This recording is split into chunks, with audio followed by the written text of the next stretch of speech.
Nobody sees what happened to him.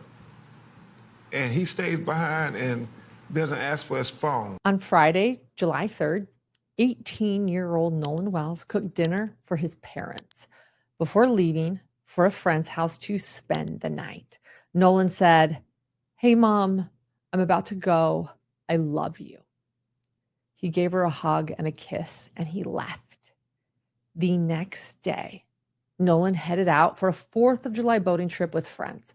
It was supposed to be one of those easy summer days, sun, water, music, a memory before life picked up again. But by the end of the day, Nolen didn't come home. His friends did, but Nolen did not. 2 days later, on July 6th, a National Park Service ranger found a body near the northwest shore of Horn Island. It was Nolen. What should have been a simple holiday outing immediately unraveled into a mess of contradictions, timelines that continue to change, missing vital details, and a family, most importantly, who refuses to accept accidental drowning as the explanation for their son's death. And Hidden True Crime, we're listening. We hear them. And we have done what we always do. We have gone deep into investigating, looking at all of the available facts and evidence. And what we have found is it's riveting, and it is nothing that we expected. My name is Lauren Matthias, and this is Hidden True Crime.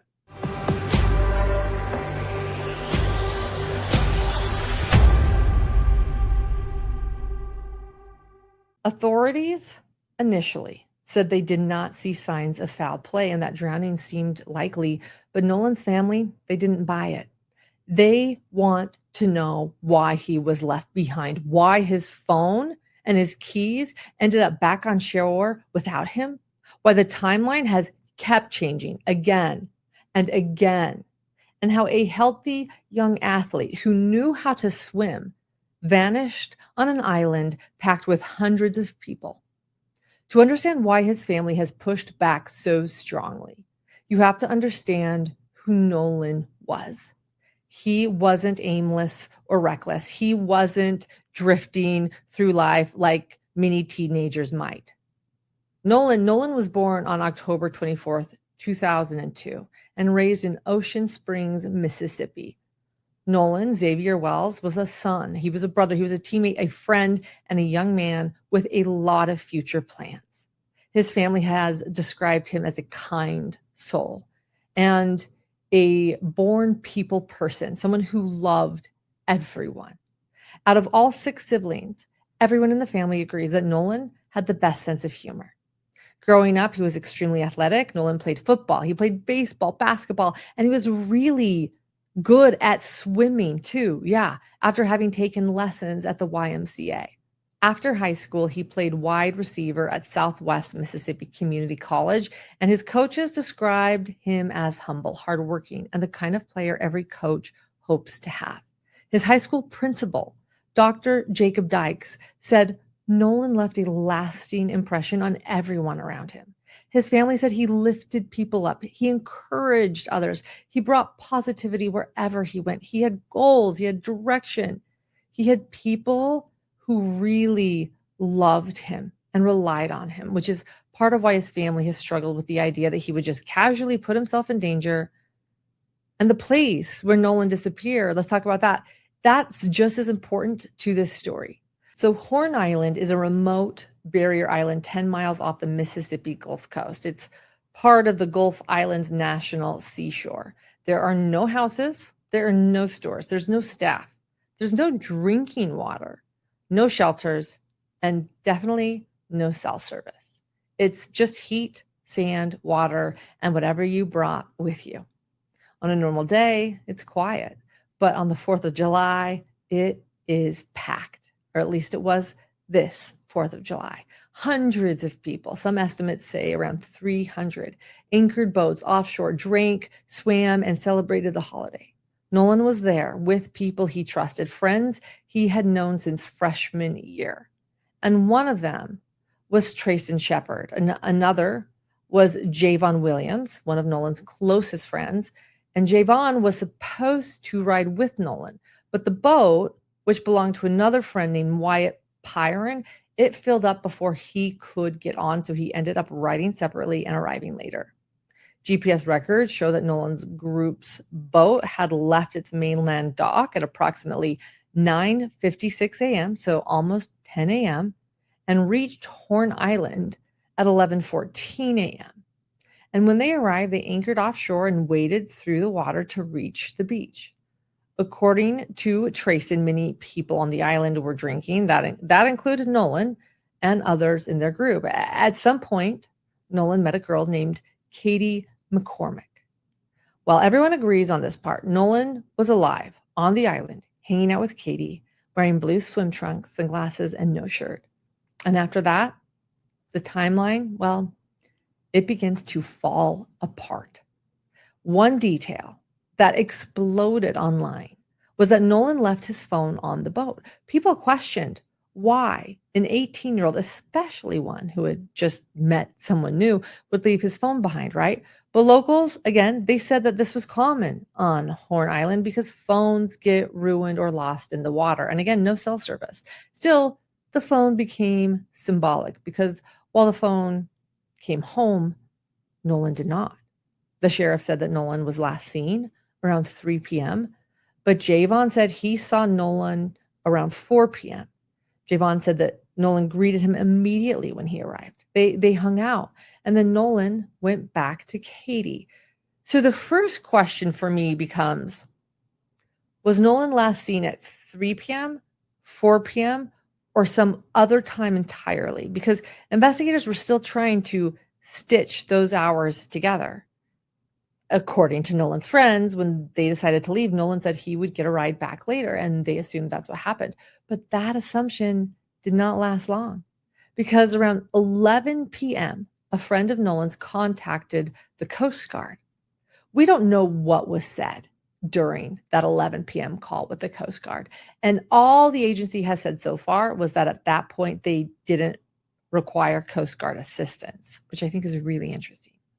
But at 11:07 p.m., Nolan's mother, Christine Wownsley, received a call saying that Nolan stayed behind with a girl named Katie and that Katie was also missing. Though nobody seemed to actually know who Katie even was. Christine said the explanation immediately left her confused because she was told that Nolan wanted to stay and hang out with Katie, yet at the same time, nobody seemed to know who Katie was or where she had gone. And so for Christine, that was the first moment the story cracked. And then around midnight, Christine made calls to local law enforcement. There was some jurisdiction confusion at first, right?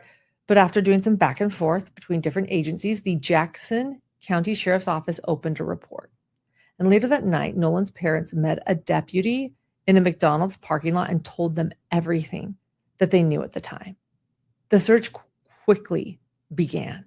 Nolan's family contacted the United Cajun Navy, who joined the effort. And Nolan's father, Elmore Wownsley, went to the island by boat with Nolan's football coach to search for his son. At 12:26 p.m., Coast Guard Sector Mobile said it received a request for assistance from the Jackson County Sheriff's Office for help. At 12:31 p.m., the Sheriff's Office issued a press release saying it was searching for Nolen Xavier Wells, described as an 18-year-old black male, approximately 6'1", and weighing approximately 180 pounds. Weather slowed things down the first day, but by the next morning, helicopters were scanning from above and boats were sweeping the water. They found nothing. One of the things that I have learned while giving our studios a glow up is that a single well-made piece completely changes how a room feels. So we just redid Dr. John's office. I know. We're still waiting for the big debut because he has so many boxes of books we're still putting on shelves. But seeing this office and the studio come together, it's so satisfying. We chose Article for some of his centerpiece furniture pieces, his desk, his chair, and his side table, because the quality has stood out right away. Everything arrived beautifully packaged. It felt incredibly sturdy, and the craftsmanship was well above my expectations, obvious from the moment we unpacked it. It instantly made the office feel more polished and intentional. What I also appreciate is that article makes it easy to find pieces that work together without spending weeks trying to match styles. It takes a lot of guesswork out of finishing a room and out of furnishing a beautiful room. Article is offering our listeners $50 off your first purchase of $100 or more. To claim, visit article.com/hidden, and the discount will be automatically applied at checkout. That's article.com/hidden for $50 off your first purchase of $100 or more. And then on July 6th at 8:45 a.m., a ranger found a body on the stretch of shoreline search crews had already passed through. Nolen's family was asked to come to the Lake Mars boat launch, where they were met by Sheriff Ledbetter and Coroner Bruce Lind. And just after 11 a.m., the family was taken into the coroner's office to identify the body. At around 1 p.m., Nolen's mother posted on Facebook confirming that Nolen, her son, was the person that was found on Horn Island and that he was dead. Nolen's grandfather, Christopher Wells Sr., he wrote, "Too many unanswered questions. How can an island that was searched yesterday produce my grandson's body this morning? There's nothing right about this. Nolen Xavier Wells deserved the same things that people he knew and associated with will enjoy in life." End quote. Too many unanswered questions. That's exactly how it felt. So Brian Tracer, he's the vice president of the United Cajun Navy, offered one explanation: that Nolen's body may have moved with the current and washed ashore after search crews passed through. He said, quote, "My belief is he just washed up within that time period because we were flying a long grid north and south," end quote. But Nolen's family, they wanted more than maybe. And I don't blame them. This is their son. Do you think there's a possibility that your son drowned accidentally? Honestly, because of the way the stories are just so inconsistent and how that day went, it's just, we can't say for sure. And I don't know how to answer that. Early on, Sheriff Ledbetter said that investigators weren't seeing evidence of foul play. The initial theory was drowning, but they were waiting for autopsy and toxicology results. And he urged everyone to be patient, saying, quote, "I think it's important we don't put ourselves on a timetable, that we don't rush ourselves. But I do think it's important to be diligent in gathering all of the facts. That's what the family deserves." End quote. Amen, Sheriff. Number one, give the family space and time. They are still processing this tragic event. And all of Nolen's close friends, I'll assure you that the Jackson County Sheriff's Office, we're looking at this whole case just like we would any other case. And we're going to be as thorough as we can. He also addressed the flood of online rumors, saying, quote, "A lot of people are calling here to report what they saw or read on social media, and it is not firsthand knowledge. What we have to go on in an original investigation is original documentation and firsthand knowledge." So investigators, they specifically requested original photos and original videos from July 4th, especially from the Northwest area where Nolen was found, because metadata could help establish a timeline, right? And one piece of footage became a major focus: a viral video showing an argument on Horn Island around the time Nolen disappeared. The clip, reportedly taken around 4:01 p.m., shows a group gathered near the shoreline. Voices can be heard yelling. People online, they began enhancing the audio, slowing the footage, analyzing every second. Some claimed they heard a young man shouting, "Give me my freaking phone." And then, "What are you doing?" Take a listen to this video.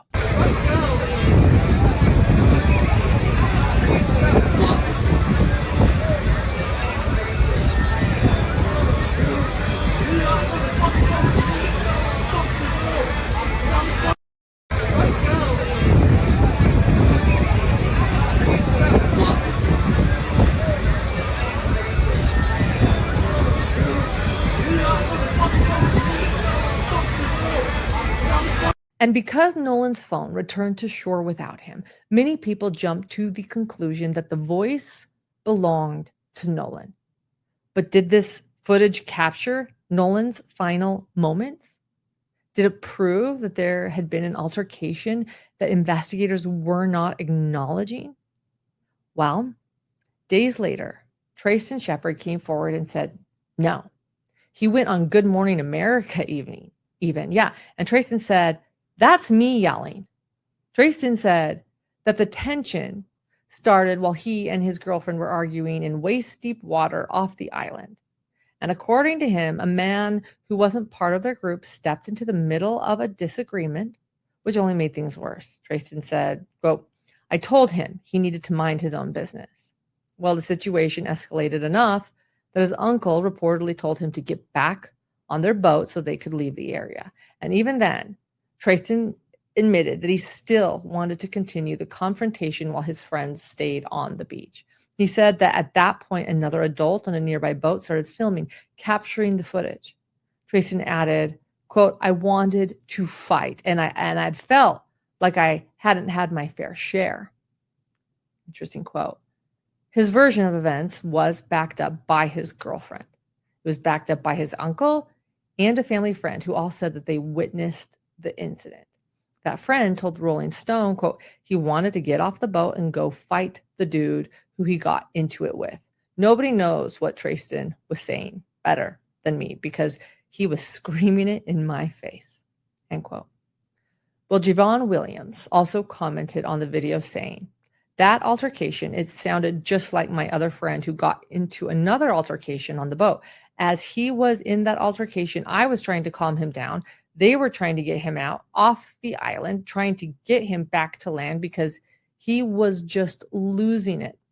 The parents on that boat were trying to get him out. He also said this on TMZ. Take a listen.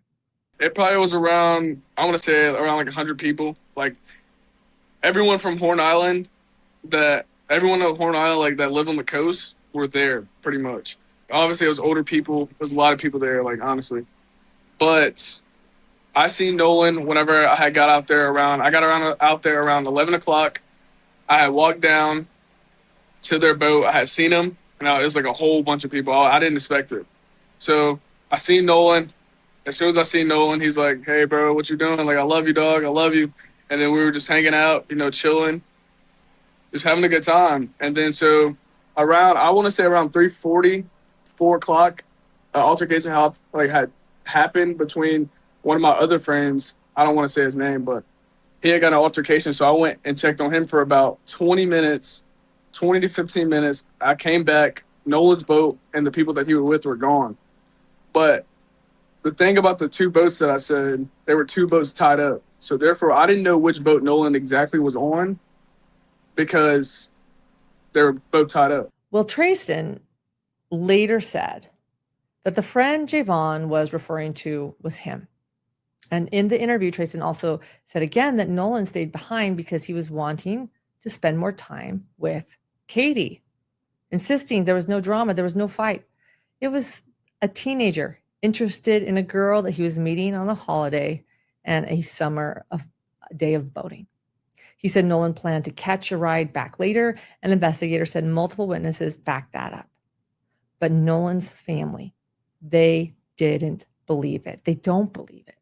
His father, Elmore, said, we always taught him that if you go with 5, you come back with 5. Safety is in numbers. He had too much at stake. He had a plan for his life. He knew what he wanted to do. He knew what he had to do come that following Monday, which was to get down to business so he can get his future started. So for someone to tell me that Nolen, my son, decided to stay on the island to chase a girl, No one is going to get me to believe that. End quote. Wow. And because the story didn't line up in their eyes, Nolen's family brought in civil rights attorney Benjamin Crump. Crump's involvement brought even more scrutiny.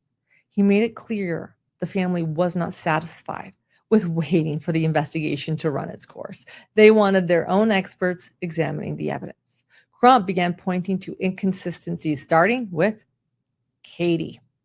According to him, Katie told investigators that Nolen said he was going back to meet up with his friends and get back on their boat.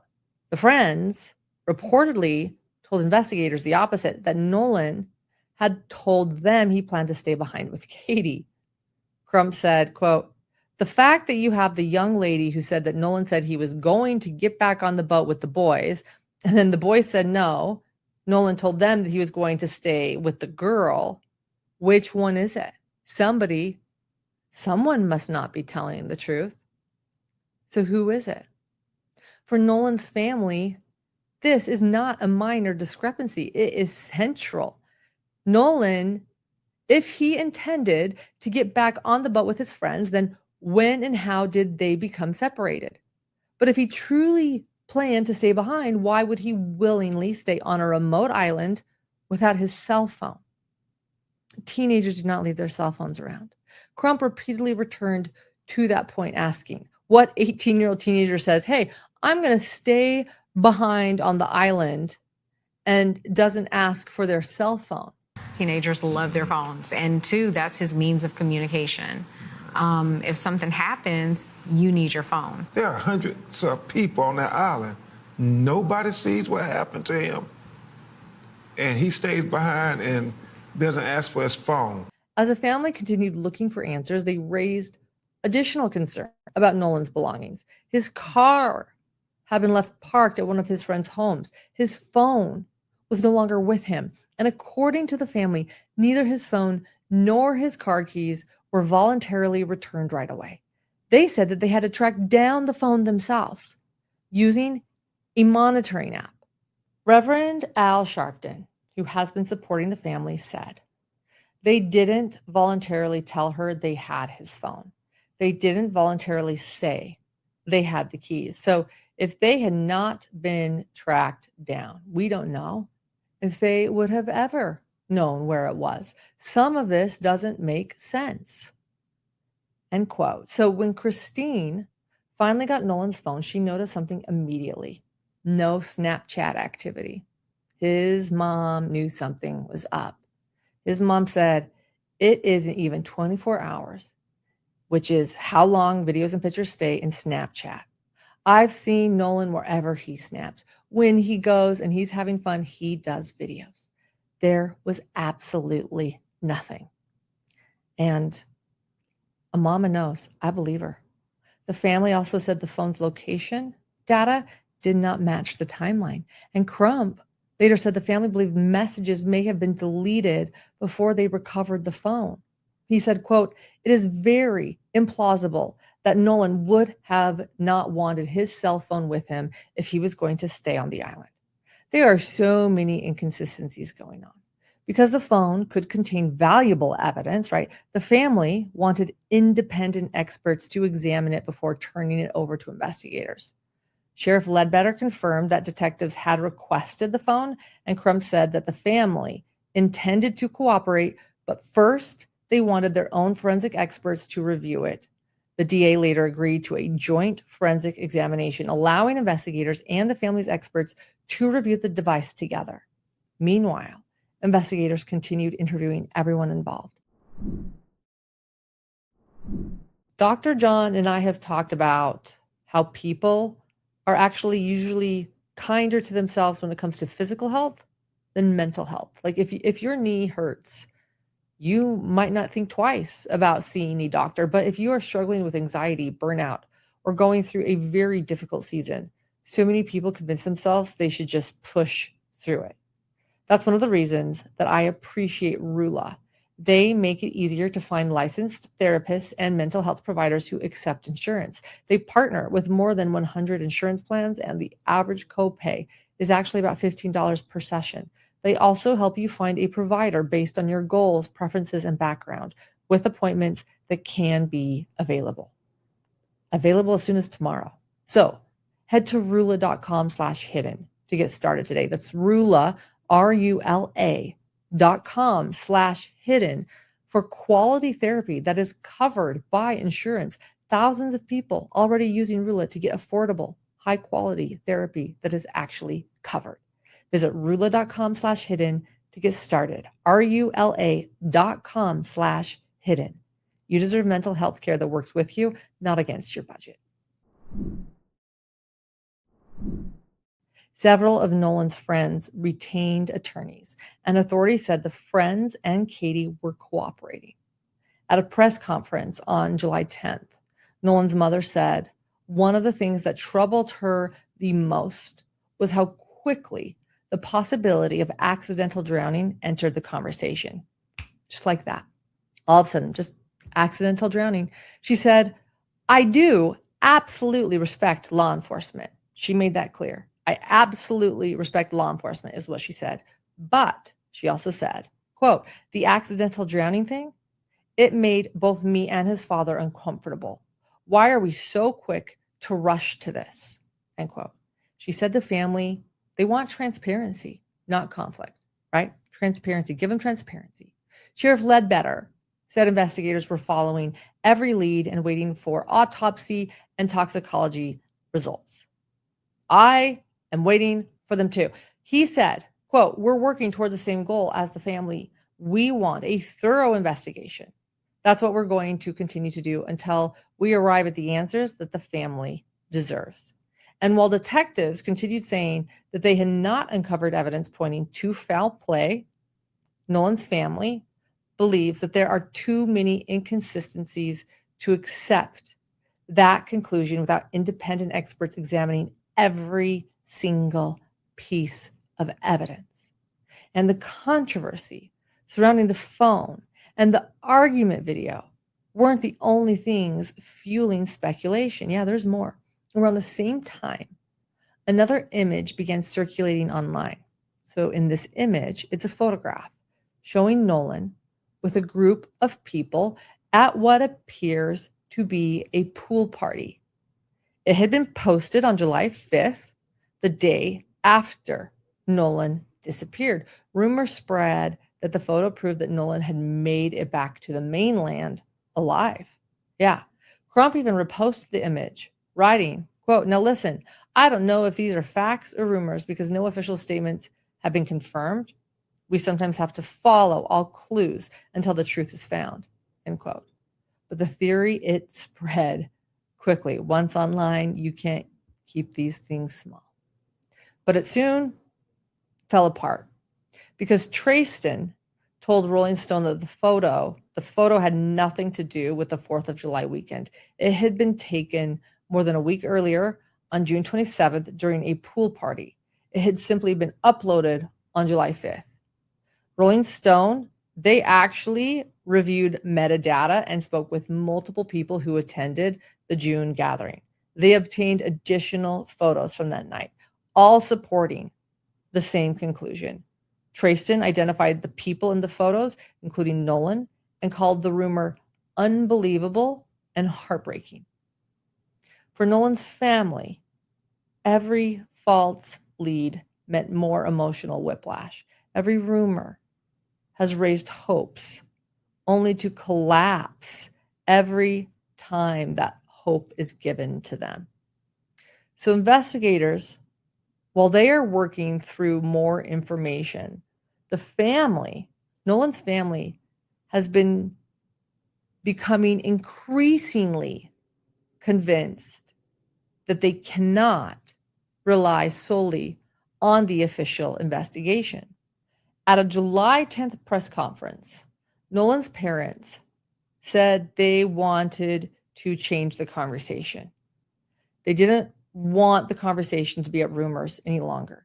They wanted it to be about the questions that they still believed have not been answered.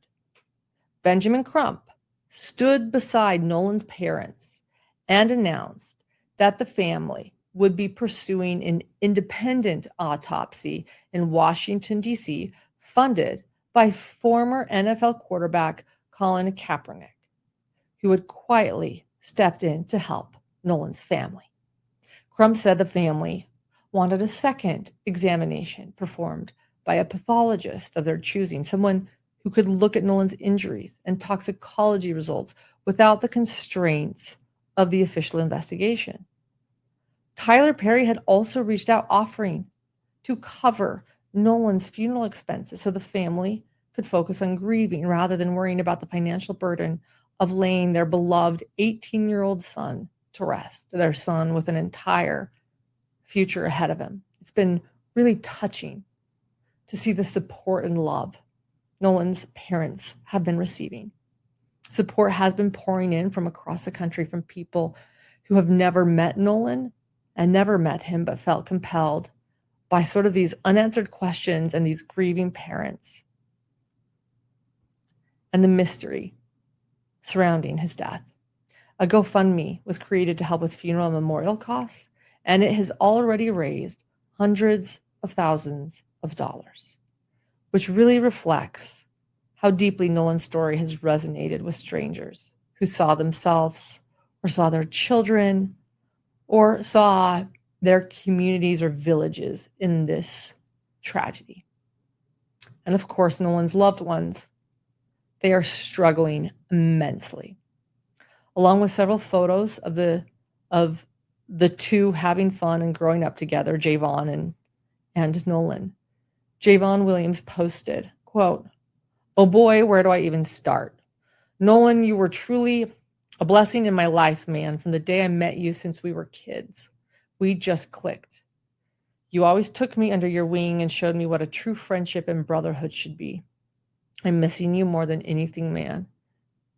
You never failed to pick me up if I was feeling down. You always put a smile on my face or made me laugh. You were someone that everyone would want to be around. You were such a blessing. I'll cherish our memories forever. I'm extremely grateful to have met someone like you. Our friendship is irreplaceable. I love you so much, man. It hurts so bad knowing I won't be able to speak to you every day. But this isn't a goodbye, brother. This is simply just see you later. I love you, man. Get your rest. I'll do anything to hear your laugh one last time." End quote. Since this story broke, Chancery Court Judge Ashley Cole, whose son was among the group of friends on the island with Nolen that very day, has also come forward to dispel some rumors. Judge Cole made a public Facebook post saying she wanted to clarify what she described as misinformation and provide what she knew about the situation. So she started by expressing sympathy for Nolen's family, saying, "Our family, along with the community, grieves the loss of Nolen Wells. Our thoughts and prayers are with Nolen's family. Our son Warren loved Nolen dearly." End quote. Cole goes on to say that her son had known Nolen for years and that her family was also mourning Nolen's death. She also addressed rumors involving her decision to temporarily deactivate her Facebook account, because some people online questioned why she had removed her profile right after Nolen went missing and thought that timing was kind of sketchy and suspicious. But Judge Cole explained that the reason she claims she deleted it is because of the intense attention surrounding the case and because she wanted to protect her children's privacy. Understandable.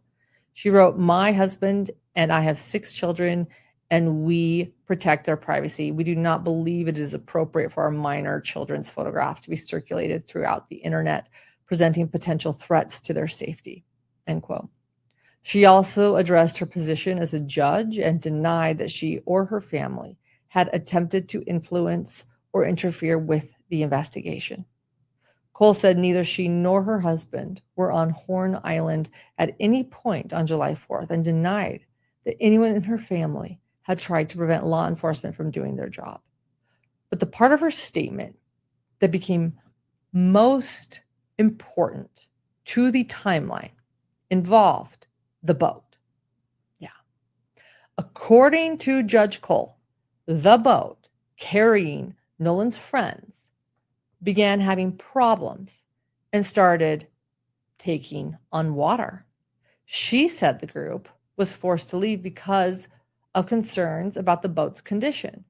Well, according to her statement, Nolen chose to stay behind because he was spending time with Katie and planned to return later with another group of friends. So now there is at least two versions of events about why this group decided to leave. First, it was because there was a fight and the parents wanted to get Tristan off the island because, as Javon put it, he was losing it.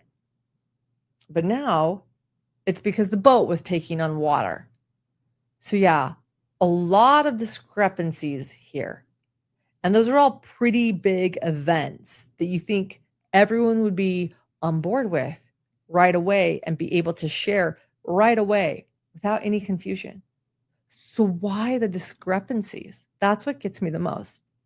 But I did just see some new reports that do at least corroborate that something was actually wrong with the boat.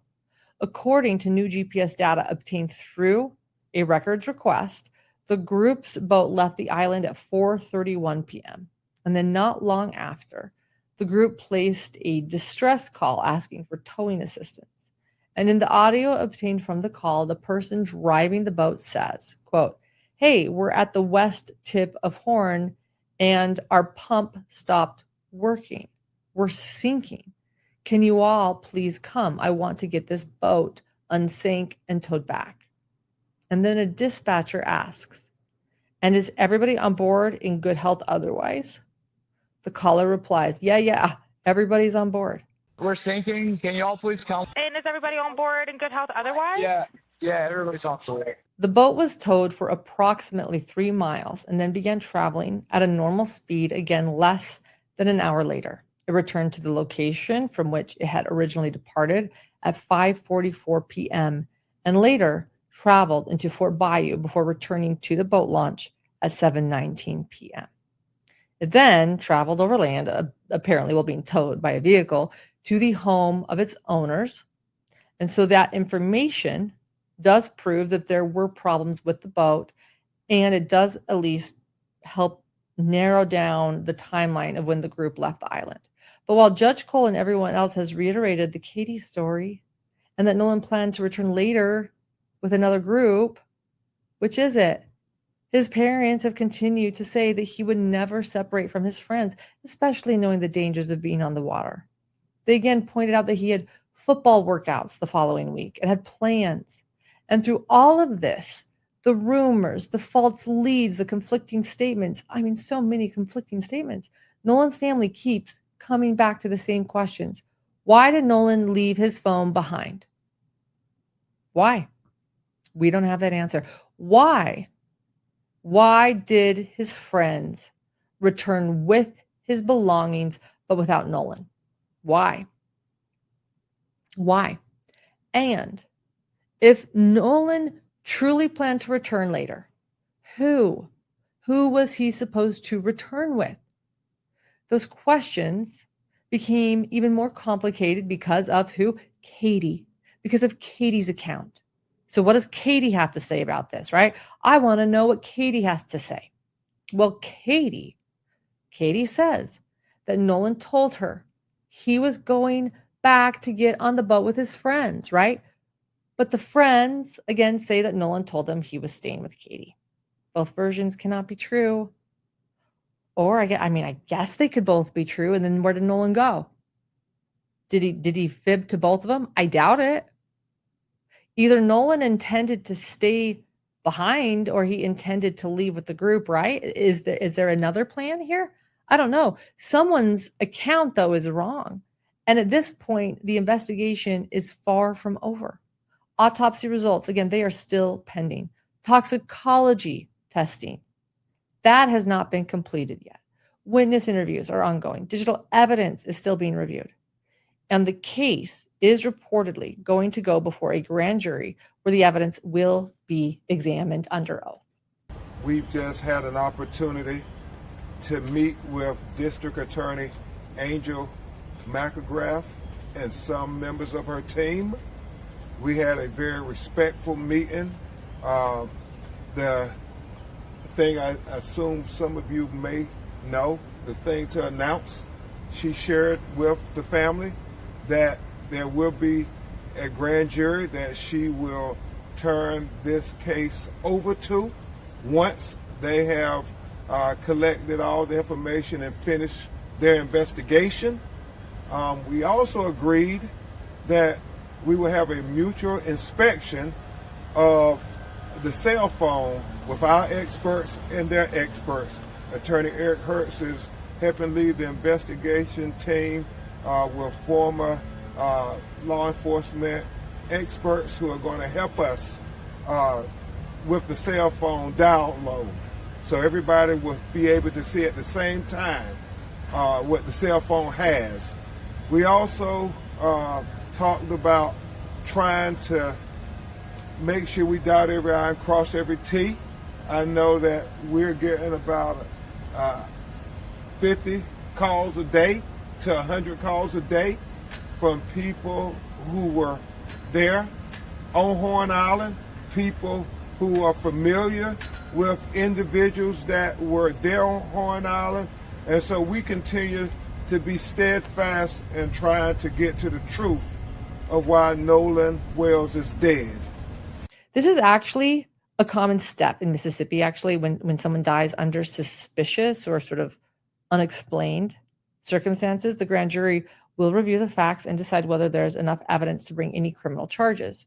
During Trayston's appearance on Good Morning America, he said he wanted people to understand one thing. He said, "We did no wrong here, and we don't understand how we're getting so much hate behind us.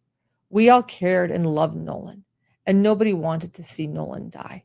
Nobody wanted to see his life be taken so short," end quote.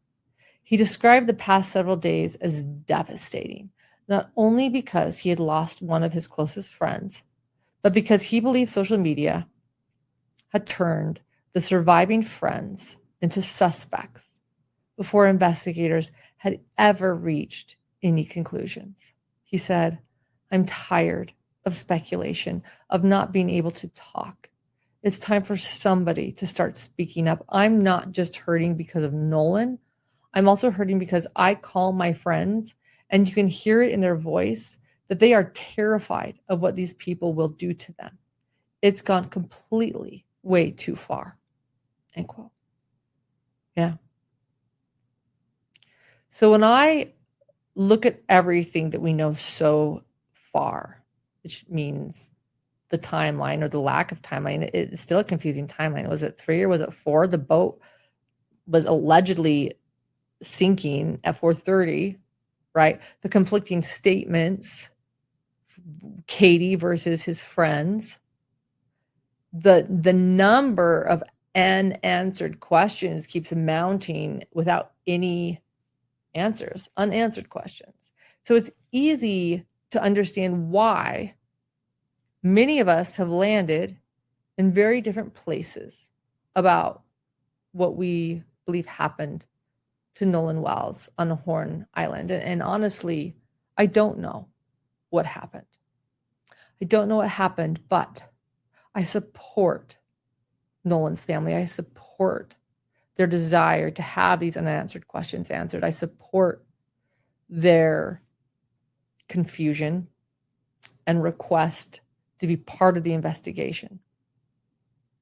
I also feel for anyone that is innocent in this matter, any of Nolen's friends that are innocent. I hope they're doing okay with any online attacks and being called witnesses. This is just heartbreaking. Some people think this could have been a tragic accident. It could have been. Again, I'm interested in the toxicology report, right? He was an athlete, but they were drinking, they were celebrating. It was the 4th of July. You know, it becomes more likely when you mix drinking, swimming, and crowds. And I mean, people either not having their phones on them or simply not paying attention to the time can definitely make narrowing down a solid timeline a little bit more difficult. But some of us believe something more nefarious may have happened, something that someone might be trying to cover up. which is why we're talking about Nolen Wells. And then, though, there are the people who think that the truth is kind of not in either extreme. Like it might be somewhere between sort of a situation where like little decisions sort of snowballed into something bigger. But I will say this, though. While I absolutely believe that Nolen's friend should not be facing threats or bullying while the investigation is still ongoing, I also don't think anyone should stop asking questions. That doesn't mean attacking anyone online. But I think it means to remain open and wondering and realizing that there's still an investigation and there's still so much to learn. Nolen's family, again, we are listening. Nolen's family, they deserve answers to their questions. They deserve clarity. They deserve transparency. Mostly, they deserve to know what happened to their beloved son, who they continually say he had plans. He had a future ahead of him. He was talented. He was handsome. He was athletic. If this does not turn out to be an accident, then Nolen absolutely deserves justice. As his mother, Christine, put it, quote, "We just want to know what happened and why our baby didn't come home."